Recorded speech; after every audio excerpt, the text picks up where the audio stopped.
Which country ranks second in the Asia Pacific region in terms of operational data center capacity? Asia Pacific ప్రాంతంలో కార్యాచరణ data centre సామర్థ్యం పరంగా రెండవ స్థానంలో ఉన్న దేశం ఏది? ఒకసారి కనుక ఆప్షన్ చూసినట్టయితే జపాన్, ఆస్ట్రేలియా, భారతదేశము, సింగపూర్. సో ఏషియా పసిఫిక్ రీజియన్లో ఆపరేషనల్ డేటా సెంటర్ కెపాసిటీలో సెకండ్ ప్లేస్లో ఉన్నటువంటి కంట్రీ ఏంటి అంటే ఆప్షన్ 3లో ఉన్నటువంటి ఇండియా.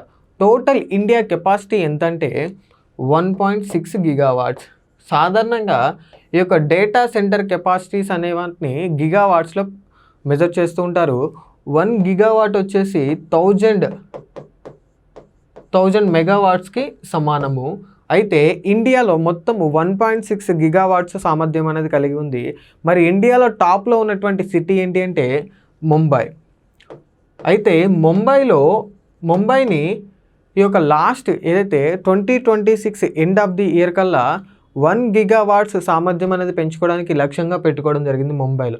దాంతోపాటుగా సెకండరీ సిటీస్ ఏమేమి ఉన్నాయి అంటే Chennai, Pune, Hyderabad, national capital region ఏదైతే ఢిల్లీ ఉంటుందో ఈ 4 సిటీస్ కూడా ఈ డేటా కెపాసిటీలో సెకండ్ ప్లేస్లో నిలవడం జరిగింది. అయితే హైదరాబాద్ ఏదైతే ఉందో హైదరాబాద్ అనేది సెకండరీ సిటీస్లలో ఏషియా పసిఫిక్ రీజియన్లో టాప్లో నిలవడం జరిగింది. దాంతోపాటుగా గ్లోబల్గా చూసుకుంటే వరల్డ్లో మొత్తంలో హైదరాబాద్ 9th ప్లేస్లో నిలవడం జరిగింది.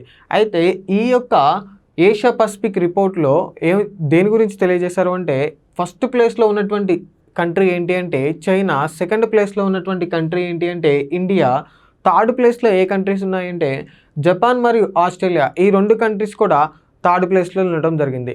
సో ఈ యొక్క రిపోర్ట్లో సెకండ్ ప్లేస్లో ఉన్నటువంటి కంట్రీ ఇండియా, ఫస్ట్ ప్లేస్లో ఉన్నటువంటి చైనా, థర్డ్ ప్లేస్లో ఉన్నటువంటి కంట్రీస్ జపాన్ మరియు ఆస్ట్రేలియా. సో ఈ యొక్క క్వశ్చన్కి కరెక్ట్ ఆన్సర్ ఇండియా.